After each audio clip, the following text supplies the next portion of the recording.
আসসালামু আলাইকুম। আমার ইউটিউব চ্যানেলে আপনাদের সবাইকে স্বাগতম জানাচ্ছি। আজকে আমি আপনাদের সাথে একটা পিৎজার রেসিপি শেয়ার করব। যদিও রেসিপিটা পুরোপুরি ডিটেইল রেসিপি না। আমি এখানে অনেক কিছুই আগে থেকে প্রিপেয়ার করে রেখেছিলাম। এরপরেও আরও একটা কথা বলে দিচ্ছি, এটা কোনো প্রফেশনাল পিৎজার রেসিপি না। এভাবে আমি বাসায় পিৎজা বানাই এবং আমার বাসার সবাই এটা পছন্দ করে। ফার্স্টে আমি ইস্টটাকে অ্যাক্টিভ করে নেব। এই জন্য আমি ১.৫ চা চামচ পরিমাণ ইস্ট এবং ২.৫ চা চামচ পরিমাণে চিনি নিয়েছি। ইস্ট যতটুকু নিবেন, চিনি অবশ্যই এর থেকে ১ চামচ বেশি নেওয়ার চেষ্টা করবেন। চিনি দিয়ে এর মধ্যে কিছু কুসুম গরম পানি দিয়ে দিচ্ছি। কুসুম গরম পানি দিয়ে আমি এটাকে ঢেকে রাখবো ইস্টটা পুরোপুরি অ্যাক্টিভ হওয়ার জন্য।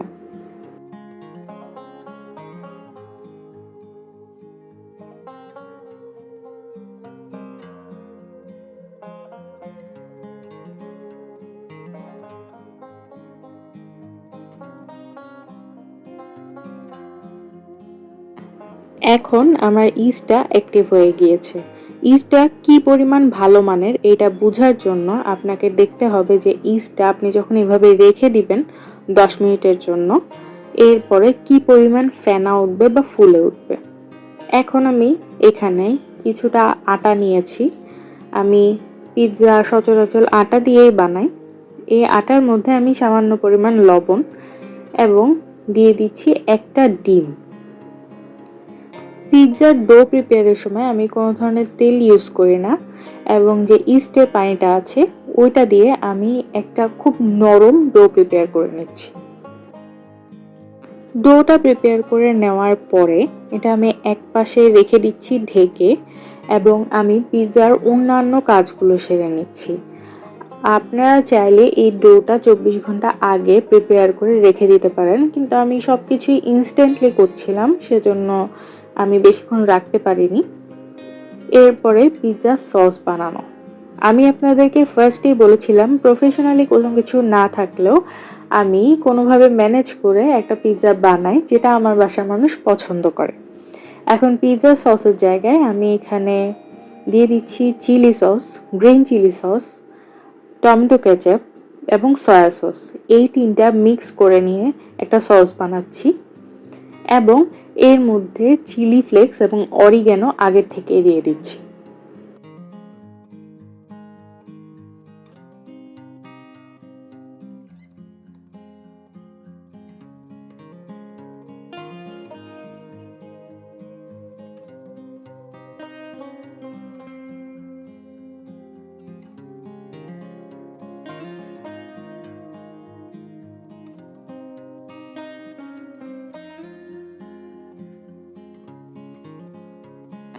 চিলি ফ্লেক্স এবং অরিগ্যানো এগুলো উপরে ছিটিয়ে দেওয়ার চেয়ে আমি আগে থেকে দিয়ে খেতেই বেশি পছন্দ করি বা আমরা বেশি পছন্দ করি এটা।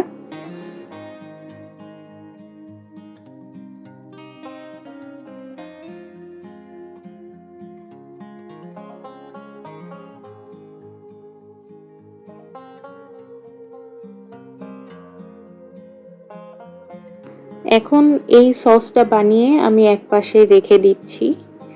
এরপরে উপরে যে টপিংগুলো দিব ওগুলো প্রিপেয়ার করে নিচ্ছি। আমি ভেজিটেবল হিসেবে দিব শুধু ক্যাপসিকাম আর অনিয়ন। আমি একটা বড় সাইজের পিৎজা বানাবো, এটার জন্য আমার পুরোপুরি ক্যাপসিকাম লাগবে না, এক অর্ধেকেই যথেষ্ট হয়ে যাবে। আমি এই অর্ধেকটাই কেটে নিচ্ছি।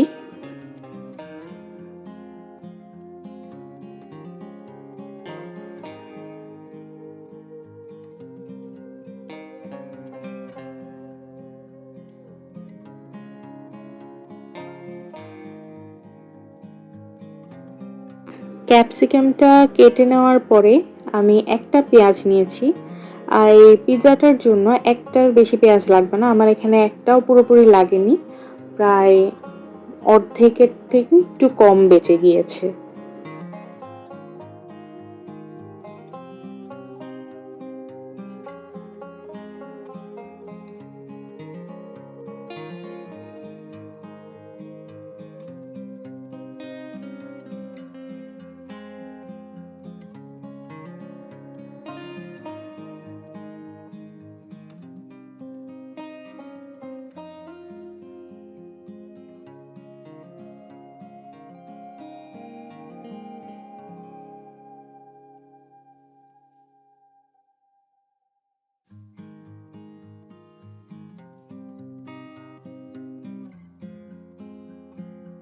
এরপরে আমি একটা ননস্টিকি ফ্রাই প্যানে ১ চা চামচ পরিমাণ বাটার দিয়ে দিচ্ছি। বাটার দিয়ে বাটারটা মেল্ট হওয়ার পরে আমি কিছু চিকেন মানে মুরগির বুকের মাংসগুলোকে মেরিনেট করে রেখে দেই ডিপ ফ্রিজে। সেগুলো আগে থেকে বের করে রেখেছিলাম। এখন এই মাংসগুলোকে আমি বাটারের উপরে ভেজে নেব। মানে মাংসটাকে পুরোপুরি সিদ্ধ করে নেব এই বাটারের উপরে।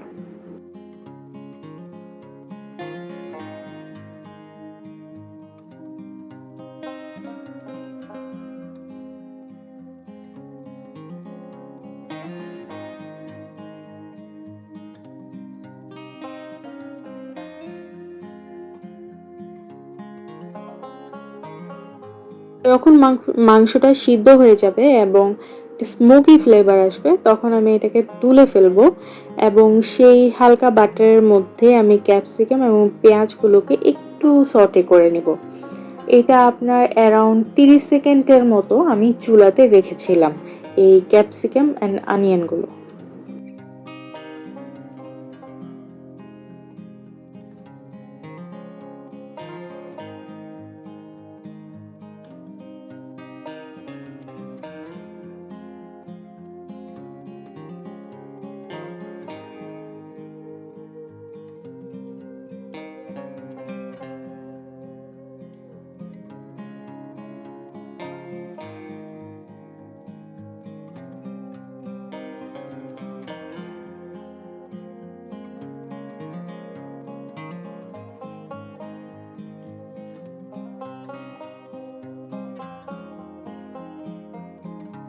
সবকিছু প্রিপেয়ার করার পরে আমি যে ডোটা রেডি করে রেখেছিলাম ওটা দিয়ে একটা মোটা রুটি বেলে নিয়েছি। বেলে নিয়ে আমি একটা তাওয়ার মধ্যে দিয়েছি।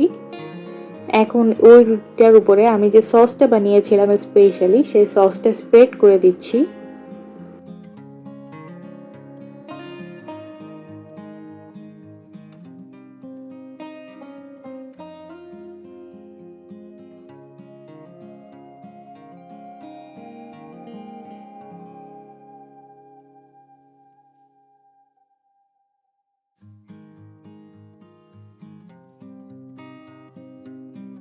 সস দেওয়ার পরে আমি ফার্স্ট একটা চিজের লেয়ার দিয়ে দিচ্ছি। এটা কিন্তু বাসায় বানানো ইনস্ট্যান্ট চিজ, যেটা ৩ দিনের বেশি সংরক্ষণ করা যায় না। আমি ইনশাল্লাহ খুব তাড়াতাড়ি এই চিজের রেসিপিটা আপনাদের সাথে শেয়ার করব। আর আমি চিজ রিলেটেড যা কিছুই বানাই না কেন আমি এই চিজটা দিয়েই সবসময় বানাই। এখন যে মাংসটা ভেজে রেখেছিলাম আমি সেই মাংসগুলো দিয়ে দিচ্ছি।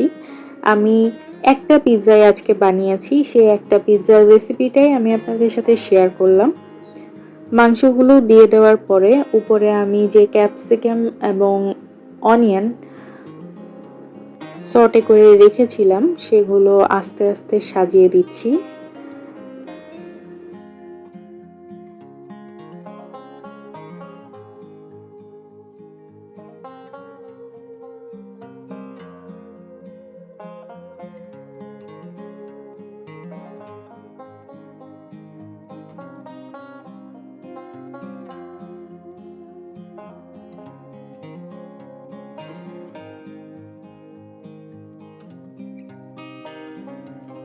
আমি যে মাংসের মেরিনেটটা রেডি করে রাখি ওটা দিয়ে আমি অনেক কিছুই বানিয়ে ফেলি।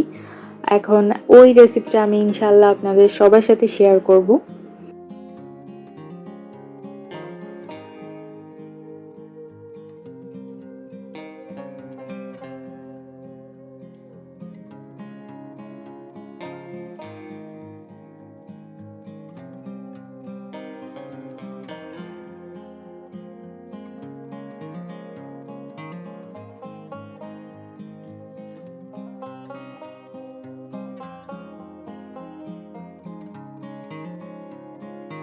উপরে আমি আরও একটু চিজ দিয়ে দিচ্ছি, কারণ চিজ হলে আমাদের সবার বেশি মজা লাগে।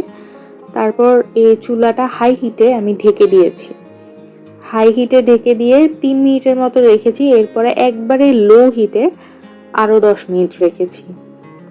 আমার পিৎজাটা হয়ে গিয়েছে এবং চিজও পুরো মেল্ট হয়ে গিয়েছে, রুটিটাও সিদ্ধ হয়ে গিয়েছে। আমার কাছে যেহেতু পিৎজা কাটার নেই, সেজন্য আমি একটা ছুরি দিয়ে পিৎজাটাকে কেটে নিচ্ছি। আর চিজগুলো এখান থেকে দেখা যাচ্ছে খুব সুন্দর করে মেল্ট হয়। আর এই চিজটা একবারে দোকানের চিজের মতোই স্বাদ হয়। আমি খুব তাড়াতাড়ি আপনাদের সাথে রেসিপিটা শেয়ার করব। এখন আমি পিৎজা স্লাইসটা উঠিয়ে দেখাচ্ছি চিজটা অ্যাকচুয়ালি কতটুকু মেল্ট হয়েছে। আমি বাসায় সবসময় এভাবে পিৎজা রেডি করে খাই। আশা করছি আমার রেসিপিটা আপনাদের ভালো লাগবে। আর এই রেসিপিতে যদি আপনারা পিৎজা ট্রাই করে থাকেন তাহলে অবশ্যই আমাকে জানাবেন। আর আজকের মতো তাহলে আল্লাহ হাফেজ।